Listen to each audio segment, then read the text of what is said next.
Hi, my name is Kelton and this is Obsessed Reviews. When Chevy said that the Equinox EV was coming for the Tesla Model Y, I thought it was all just marketing jargon. But then something interesting happened. In 2025, the Equinox EV became one of the best-selling EVs in America. In fact, the best-selling EV in America, right behind the Model Y and the Model 3. No, it didn't sell 300,000 units like the Model Y did, but it sold enough to warrant Tesla's attention. So why in the middle of an EV slowdown is the Equinox EV, why in the middle of a slowdown is the Equinox EV closing the gap?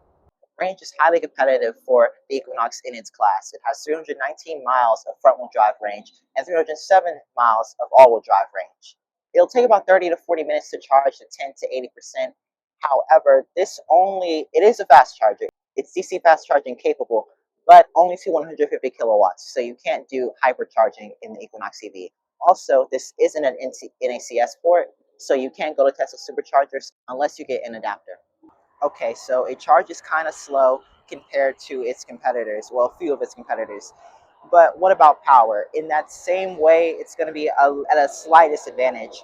If you get the front-wheel drive model, it's going to have about 200 horsepower, and you can get a 7-second 0 to 60, which Car and Driver says has been sluggish and pretty much doesn't make sense for an EV.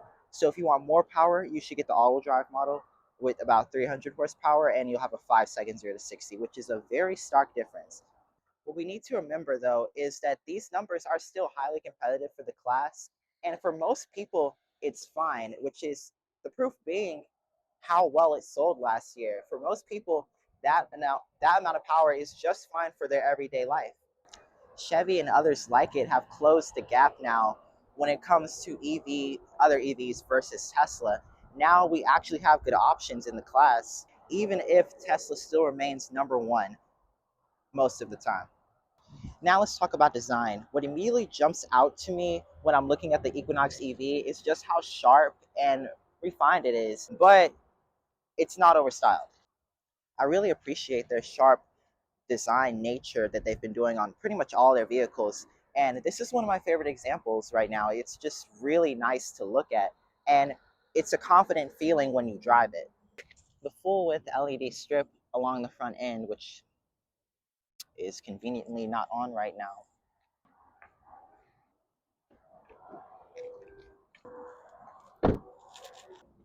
which is on now. I think it blends in really seamlessly with the design. I'm a really big fan of thoughtful design, and I appreciate what Chevy has done here. It feels like they knew they wanted, this really sharp and dominant, confident design, but they didn't let it get away from them, and they still focused on making it look attractive enough for the masses, which is what you need to do to sell. Now, coming to the side profile, this is kind of where things throw me off just a little bit. It's not that big of a deal, but like I said before, it's a really bold design, especially with these 21-inch wheels, which are available only on the RS, but you can get, I think, a different 21-inch wheel on lower trims. But moving on, what's interesting is when you come to the back end here and you look at it from the side, it has a really intense slope. And then it just kind of juts out and drops. And I don't know, sometimes I don't mind it, and sometimes I look at it and it's just a little quirky. I won't even call it unattractive, it's just a little quirky.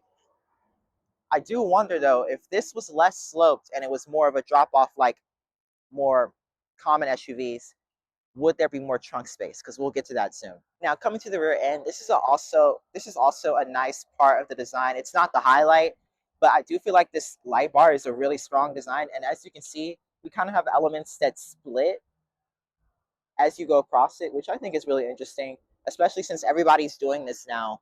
Try and make it interesting, but it definitely looks like it matches the rest of the design. But pretty much, I think that covers the design. It's a really attractive design, and I feel like if you're looking for an alternative to some brands like Tesla, for instance, that go for a lot more of a simplistic design, if you want something more aggressive, more confident, then this is a great choice to look at if that's what's important to you. But let me know what you guys think of the Equinox EV's design.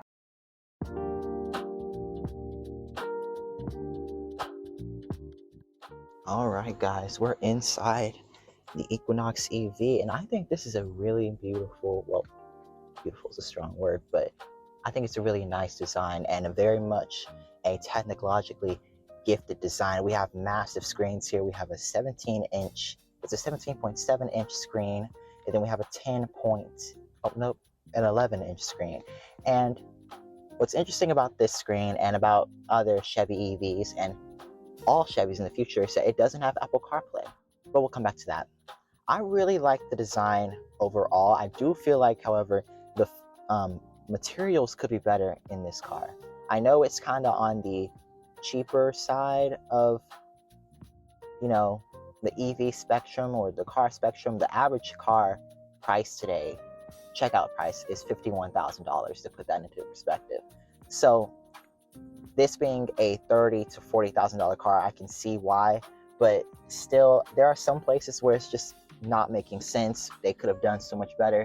This is hard plastic, and this is a plastic, you know, simple. You know, we can't always give car brands excuses. You know, just because they give us big screens, they can make the rest of the car made of hard plastic. That's not how things need to go. But back to this screen. What's interesting about this screen, again, is that it doesn't have Apple CarPlay. Now, I want to know you guys' opinion on this whole CarPlay thing going away in all GM vehicles. Because in my opinion, at first I thought it was going to be a big problem because most consumers use CarPlay on a daily basis, and they use it, you know, they don't ever use the actual infotainment put into the car. They only use CarPlay. And I'm one of those people, whenever I have a car that has CarPlay, I'm just going to use CarPlay.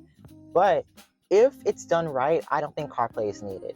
Because what Tesla and other EVs that don't adopt CarPlay have taught us is that you don't need it, because they natively integrate everything you need. You have Google Maps, which is basically the best, or arguably the best navigation system you can have.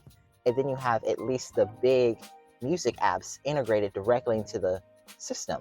And this is one of those where I can get Apple Music. I'm an Apple Music user, Spotify, and a few others, I believe, right here in the system. And as long as that is here, then I'm fine, because they give us Google Maps standard, so you're never going to be without your navigation, and you have your music. Other than that, everything's fine, so you don't really need CarPlay. So that's kind of where I lie on that. I think if it's done right, then you don't need CarPlay. But if it's going to be like, oh, now I can only use Bluetooth to listen to my music, which we've moved on from a decade ago, that's when things become a problem. But overall, the cockpit design that they've chosen is really nice. Now let's also talk about the features in here. CarPlay is not standard, not CarPlay. Adaptive Cruise Control is not standard in this car, which I think is a problem. This is a nearly $40,000 car. It should be standard, but definitely at $40,000, we should have it. You have to get a package, and it has to come with Super Cruise for you to get Adaptive Cruise Control, which I believe is crazy and bizarre. You can get Adaptive Cruise Control in a $24,000 Kia K4, you know? So please. Also, you don't have dual climate control standard, or even in this higher end top trim model. You have to get it in a package, in the convenience package, I believe, which is bizarre. It does have automatic climate control, though, which is running, well, was running, but, you know, that's nice. But still, we should have dual climate control at this level. We do have heated seats, but you have to get all the other luxury features in a package. We do have a wireless charger, though, which is nice. Another thing which I just tested out is the 6-speaker sound system. The Chevy Equinox EV only offers a 6-speaker sound system, which is also bizarre. We should have a higher end option, or at least, or a premium option in this segment and in this vehicle. What I'm thinking is they probably just couldn't get one in time, and they just haven't decided to do anything about it yet. But 6 speakers in a $40,000 car is kind of outrageous, and I just tested it and it was pretty okay. Where heaven stood for.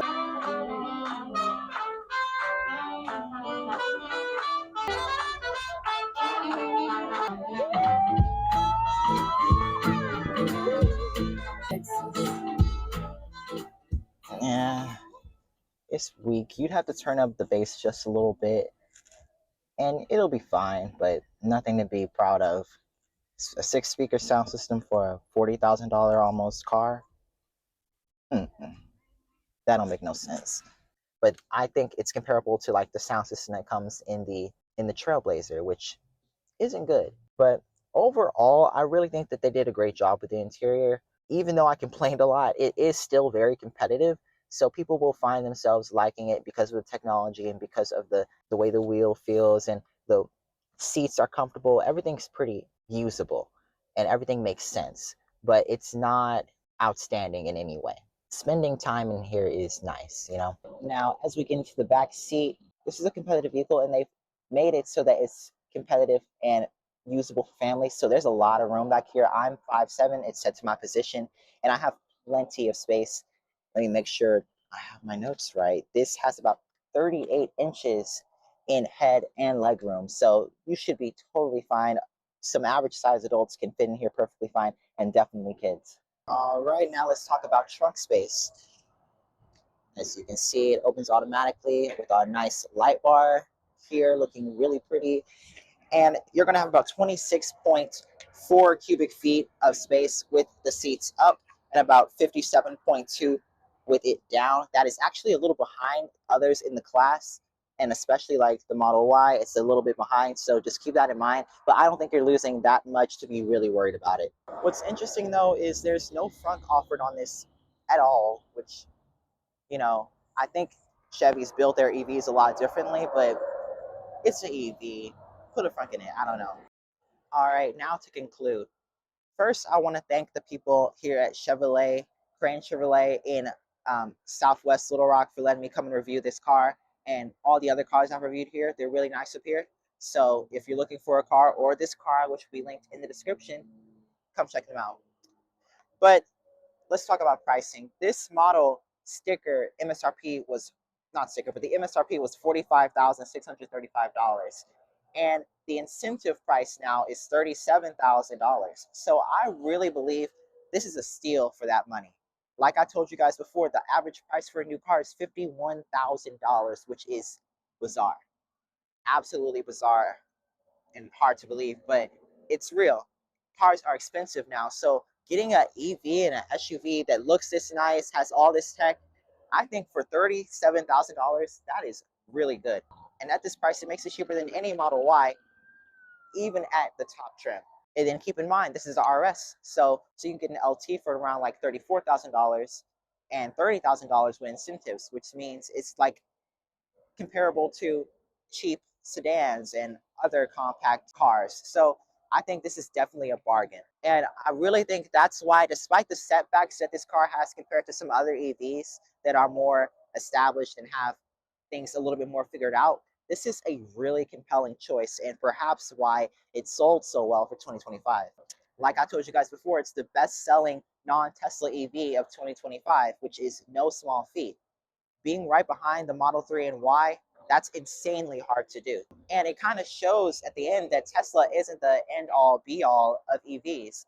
Other EVs are catching up, and there are so many options now. So if you don't want a Tesla for numerous reasons, then look before you. You have this and many other options, and I can definitely recommend this. The Tesla net for buyers is no longer impenetrable. And despite slowdowns, models like this are continuing the fight, which I'm really happy to say they are. All right, guys, that'll do it for me. Let me know, would you get a Equinox EV, or is there another EV that catches your eye more? I know that if I was shopping in this class, I would definitely look around a little bit more before coming to this, but especially if I can get a fully loaded model, for example, below $40,000 potentially, that that's some value. And especially it being an EV, you have all these warranties that are going to be on it protecting you, and you don't have to worry about as much maintenance as gas cars. So it definitely would be something to look at. But let me know what you guys think. Make sure you guys leave a like and subscribe and leave a comment like I said before. And y'all have a good one. Bye.